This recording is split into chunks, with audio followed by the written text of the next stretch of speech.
मैं सुधांशु मिश्रा अपने चैनल मिश्रा जी के माध्यम से आप सभी श्रोतागण को चंदन वंदन और ढेर सारा अभिनंदन। नीलाम्बुजश्यामलकोमलाङ्गं सीता समारोपितवान् पाणौ महासायैकचारुचापं नमामि रामं रघुवंशनाथं। नमामि रामं रघुवंशनाथं। प्रिय श्रोतागण, इसके पहले वाले वीडियो में हमने बताया था कि जनक जी की व्याकुलता देख करके विश्वामित्र मुनि ने प्रभु श्री राम को आदेश दिया। तुलसीदास जी कहते हैं, विश्वामित्र सभय सुहज बोले अति स्नेहमय वाणी, उठहु राम भंजहु भव चापा, मेटहु तात जनक परितापा, मेटहु तात जनक परितापा। विश्वामित्र मुनि ने आदेश दिया कि हे राम, उठिए और शिव जी के धनुष को भंग करके जनक जी के मन की चिंता को मिटाइए।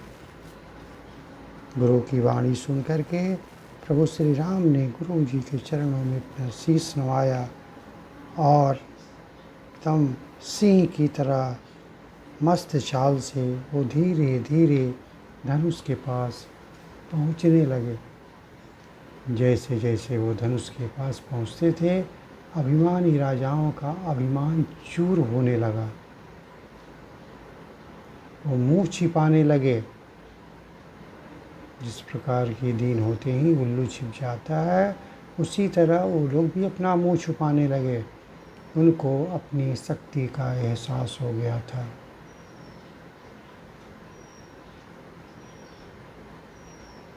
सारे देवता लोग प्रभु श्री राम पर फूल वर्षा करके अपना आशीर्वाद दे रहे थे।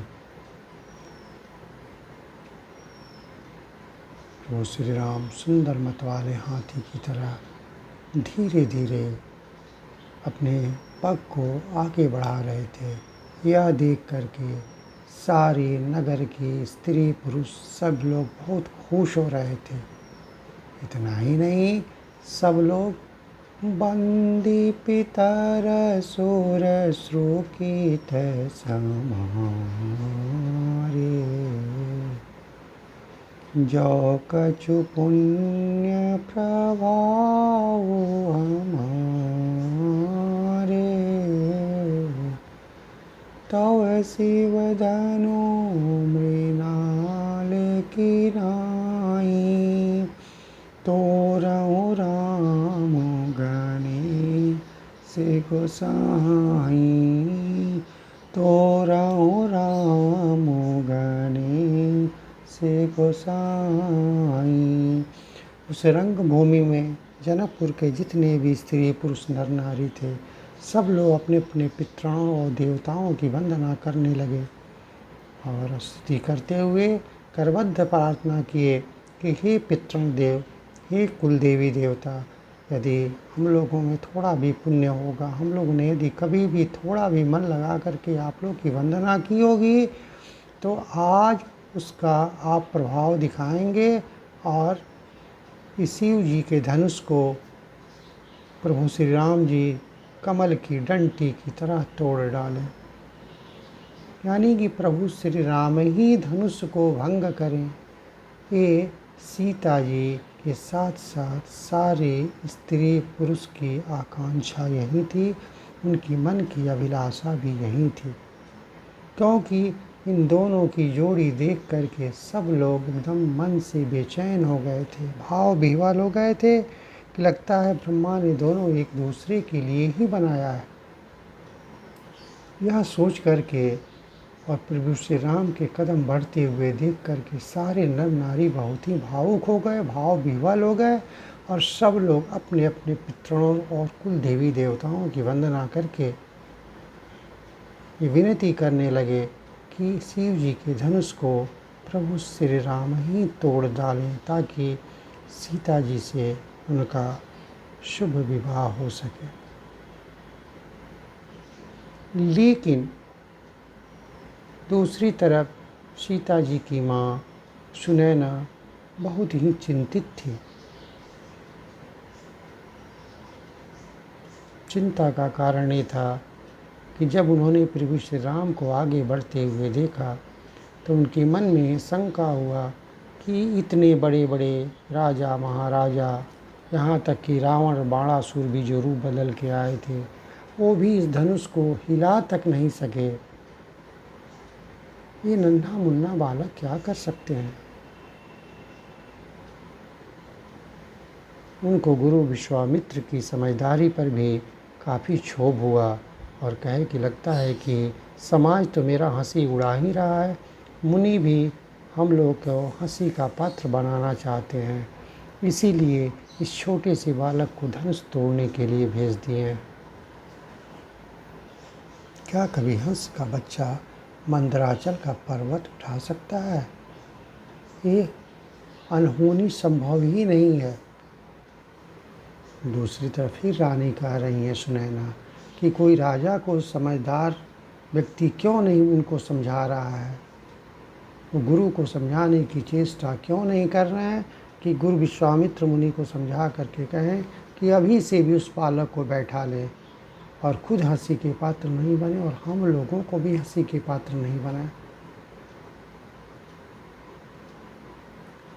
लेकिन उनकी पीड़ा देख करके उसी में एक समझदार सखी थी, बोली कि हे रानी, आप घबराएं नहीं, कोई ज़रूरी नहीं है कि जो देखने में छोटा लगे उसके अंदर ताकत और प्रतिभा नहीं हो।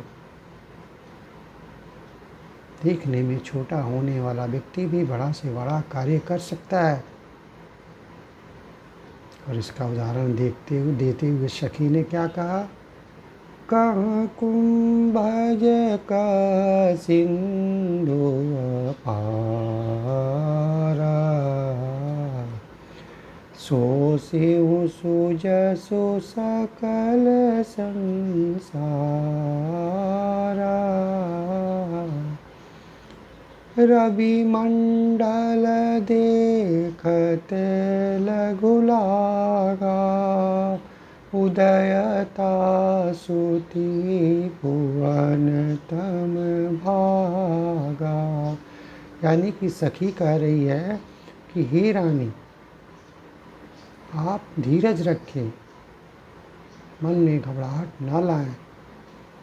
छोटा देखने वाला व्यक्ति भी बड़ा से बड़ा कार्य कर सकता है। इसका सबसे बड़ा उदाहरण है कि घड़े से जन्म लेने वाले कुंभज ऋषि, इनको अगस्त मुनि भी कहा जाता है, और उतने बड़े समुद्र के सारे पानी को उन्होंने सोख लिया था। आज भी उनके यश को, उनके यश कृति को सारा संसार गाता है। सूर्य देखने में इतना छोटा है, लेकिन जब उदय होता है तो तीनों लोकों का अंधकार मिटा देता है। ब्रह्मा विष्णु, और फिर सखी कह रही है कि ब्रह्मा विष्णु और शिव सभी देवताओं के मंत्र बड़े छोटे होते हैं, लेकिन वो छोटे मंत्र भी उनको अपने वशीभूत कर लेने के लिए या फिर उनको वरदान देने के लिए मजबूर कर देते हैं।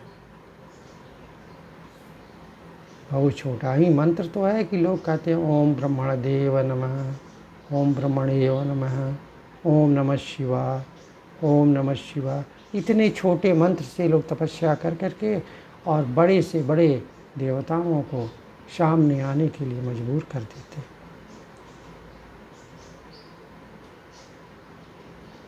दूसरी तरफ और उदाहरण देकर के सखी रानी की मन को संतोष दिलाती है, सांत्वना देती है कि कामदेव तो फूलों के ही धनुष बाण लेकर के समस्त लोगों को अपने बस में कर लेते हैं।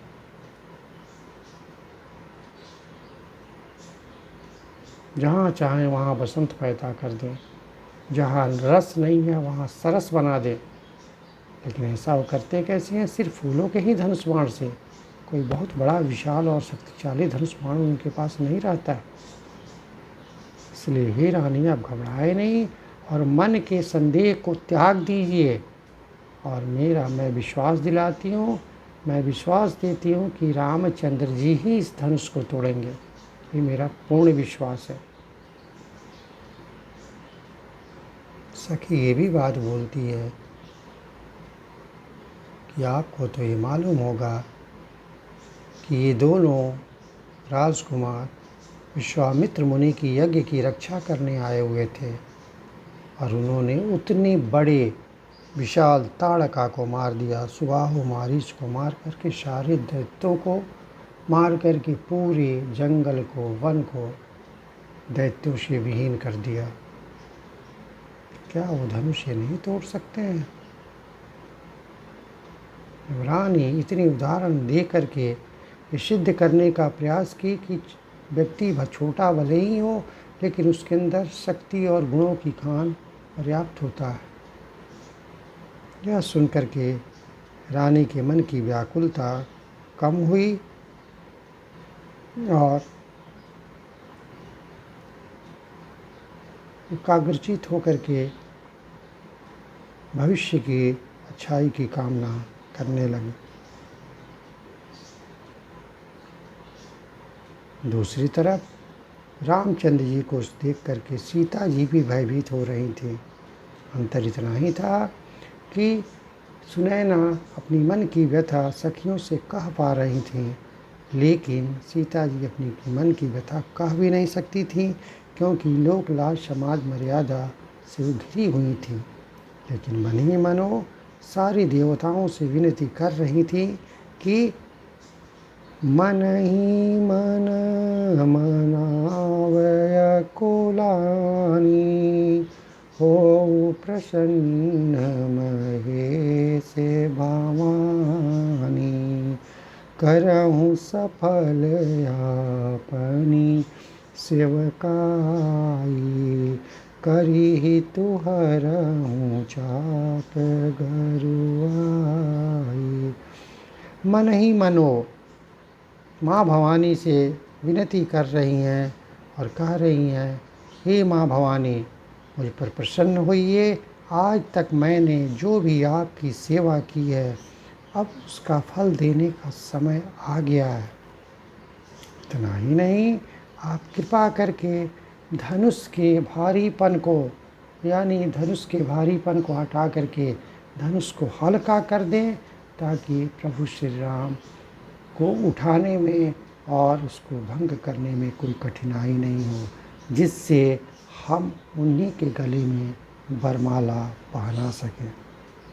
फिर सीता मैया ने गणेश जी के वंदना मन ही मन कर रही हैं और कह रही हैं, गणनायक बर दायक देवा, आजु लगे किन नौ तो सेवा, बार बार बिनती सुनी मोरी, करहूँ चाप गुरु ताति थोरी, करहूँ चाप गुरु ताति थोरी। वो मन ही मनो गणेश भगवान से भी करबद्ध प्रार्थना कर रही, विनती कर रही हैं कि हे गणेश भगवान, हे गजानन, हे विनायक महाराज, आज तक मैंने जितनी भी आपकी सेवा पूजा पाठ की है आज उसका फल देने का समय आ गया है। आप कृपा करके सहाय हों और मेरी विनती सुने और आप अभी धनुष के भारीपन को समाप्त कर दीजिए, यानी कि धनुष को हल्का कर दीजिए। यानी सीता जी मन ही मन बहुत बेचैन थी। वो भी इस बात का अंदाज़ा लगा रही थी, उनको भी इस बात का एहसास हो रहा था कि इतने बड़े बड़े राजा महाराजा, यहाँ तक कि लंका का रावण और बाणासुर भी भेष बदल के जो आए थे और धनुष को टस से मस नहीं हिला पाए। ये तो बड़े सुकुमार राजकुमार हैं, ये कैसे उस धनुष को उठा पाएंगे और कैसे प्रत्यंचा चढ़ाएंगे, जबकि इन्होंने मन ही मन उन्हीं को वर्ण कर लिया था कि यदि देवी माँ और सारे देवताओं का आशीर्वाद हो तो वरमाला हम उन्हीं के गले में डालना चाहते हैं।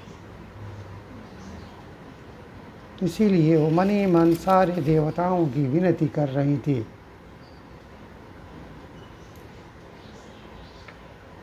सीता जी रामचंद्र जी की ओर देख करके मन ही मन सारे देवताओं की गुहार लगा रही हैं और गुहार लगाते लगाते उनके आँखों में प्रेम के आंसू भर जा रहे हैं और शरीर पुलकित हो जा रहा है। लेकिन फिर दूसरी तरफ जब उनके अपने पिता का प्रण याद आता है कि नहीं, लाख होने के बावजूद भी जब तक मेरे पिता शर्त के हिसाब से इस धनुष को जो भंग करेगा उसी के गले में मैं वरमाला डाल सकती हूँ, यह सोच करके उनको बड़ा दुख होता है। और मन ही मन कह रही हैं कि मेरे पिताजी ने तो बहुत ही कठिन व्रत कर लिया है, बहुत ही कठिन स्वयंवर रचा दिया है, क्या होगा इसके लाभ हानि कुछ भी मेरे समझ में नहीं आ रहा है। लाख समझाने के बावजूद भी मेरे पिता अब स्वयंवर को तोड़ नहीं सकते हैं, अपनी मर्यादा के विरुद्ध काम नहीं कर सकते हैं, क्योंकि उनमें उनकी जग हंसाई हो सकती है।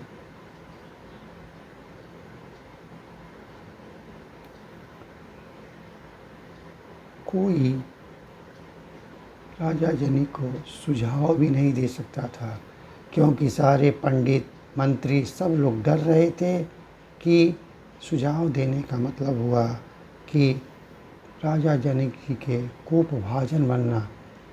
लेकिन सब लोग मन ही मन डर रहे थे कि कहाँ ये वज्र से भी कठोर धनुष और कहाँ ये सुकोमल शरीर प्रभु श्री रामचंद्र जी का। लेकिन सब लोग मंत्री पुरोहित सब लोग भी मन ही मन विनती वो लोग भी कर रहे थे कि हे भोलेनाथ, अब आप ही का सहारा है, आप ही कुछ ऐसा करें कि सुकोमल बालक धनुष पर प्रत्यंचा चढ़ा सकें, धनुष को भंग करें और सीता मैया का वरमाला इन्हीं के गले में पड़ा। यानी कि जितनी भी उस अयोध्या के नर नारी स्त्री पुरुष बच्चे मंत्रीगण पंडित पुरोहित जितने लोग भी आए हुए थे, सब लोगों के इन दोनों की जोड़ी को देख करके मन ही मन वो कामना कर रहे थे और भाव विह्वल थे कि अब विधाता ही कोई ऐसे रचना रचे, ऐसा कोई कार्य करे, करिश्मा दिखाएं जिससे कि यही प्रभु श्री राम ही धनुष को भंग करें और सीता मैया उनके गले में माला डाल करके उन्हीं को अपनी अर्धांगिनी बना सके।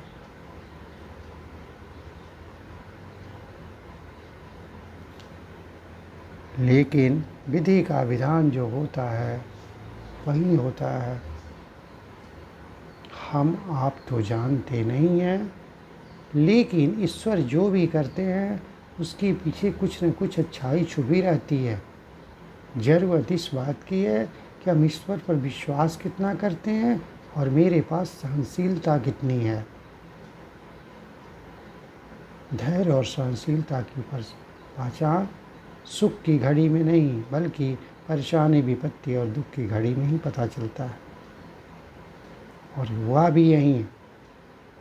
सब लोगों ने धैर्य से अपने हृदय को थामे रखा, कलेजे को थामे रखा और भविष्य की अच्छाई की कामना करते हुए सब लोग आगे देख रहे थे।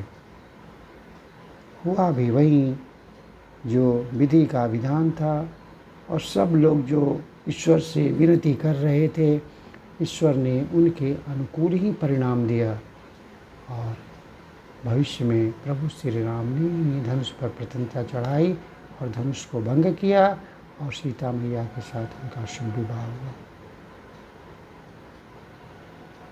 ज़रूरत इस बात की है कि हम पूरी तन्मयता से ईश्वर पर विश्वास करें और उनके दिए हुए निर्णय को हम सहर्ष रूप से स्वीकार करें। इसी में हम सबकी भलाई है। आगे के लिए फिर अगले वीडियो में हम लोग ईश्वर पर पूर्ण विश्वास करके अपने कार्यों को करते रहें, लेकिन ईश्वर का सहारा बनाए रखें, ईश्वर को कभी छोड़े नहीं। तो उसी में मेरा, आपका, पूरे परिवार और पूरे समाज का कल्याण है। प्रभु हम भी शरणागत हैं, स्वीकार करो तो जाने। अब मुझे